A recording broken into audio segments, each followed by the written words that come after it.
Hi, happy Friday. This week's studio notes, I wanted to talk to you about the idea of honesty in our work and bringing more of ourselves into our painting, which is something I'm really interested in at the moment.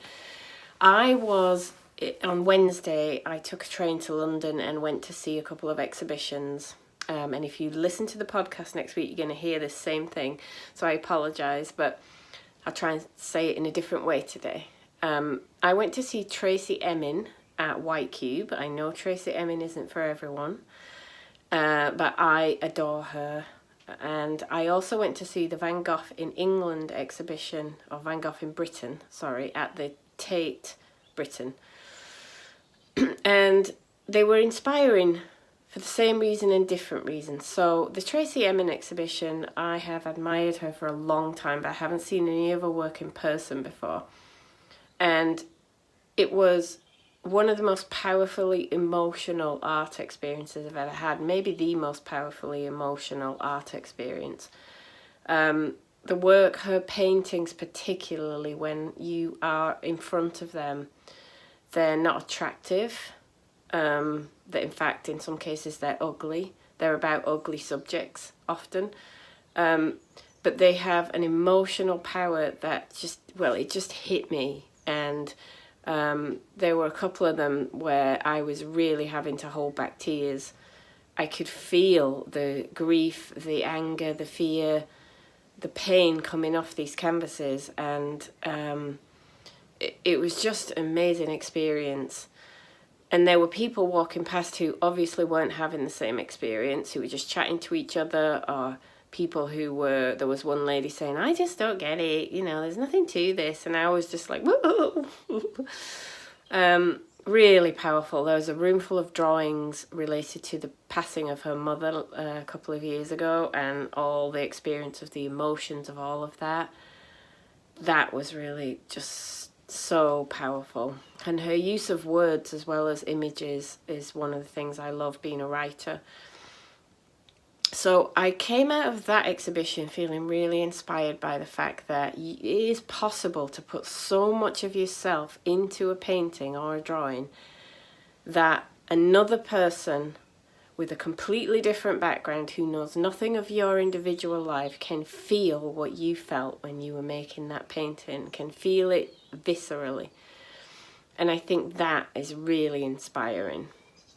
Then I went to the Van Gogh exhibition, and I hadn't read much about it. I expected to go, it said there were 40 paintings of Van Gogh, so 40 works. I expected to go in and just see, I don't know, I thought I'd see a room of all his most famous paintings, but that isn't what it was. It was the story of his development as an artist and the role that Britain played in that, because he lived in Britain before he ever started painting. I didn't know that. And so the exhibition walks you through, because you can go to this for quite a few months. So if you're anywhere that you could possibly get to this, I would recommend it.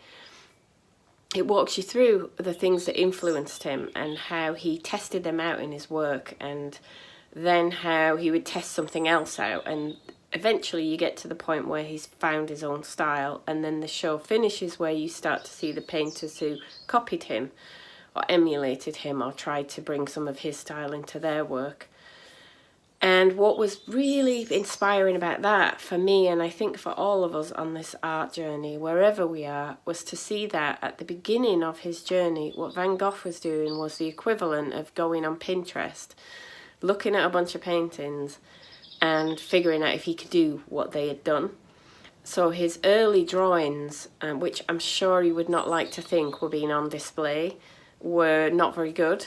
And were not only not very good, but they were derivative of other things that were happening at the time, and this exhibition shows you that.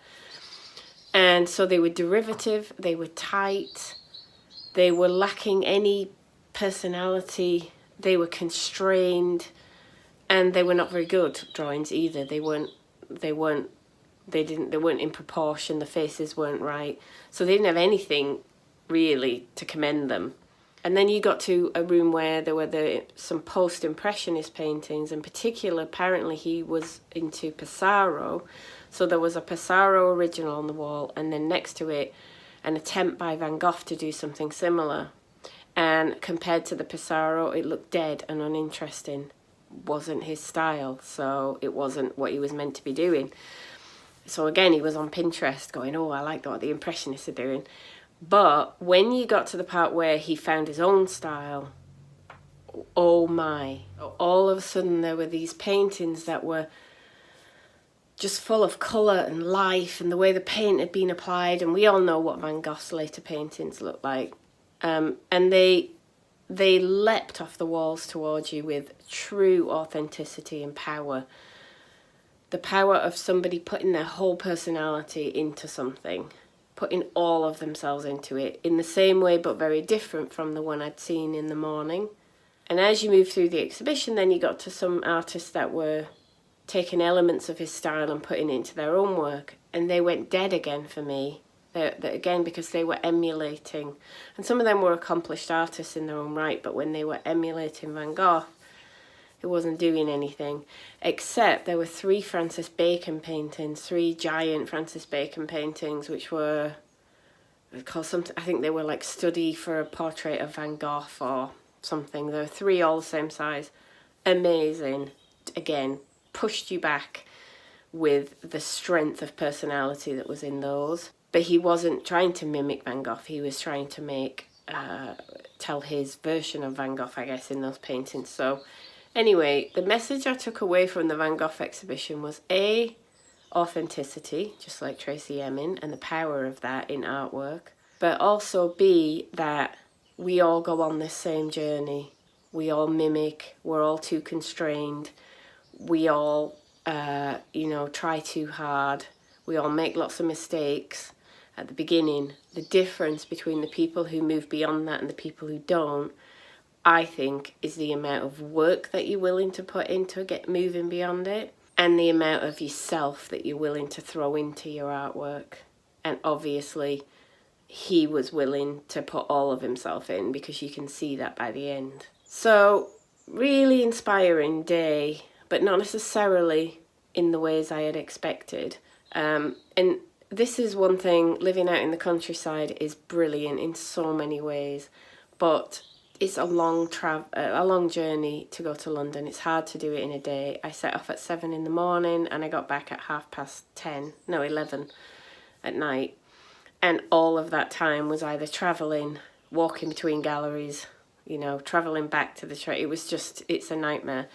So it's not a nightmare.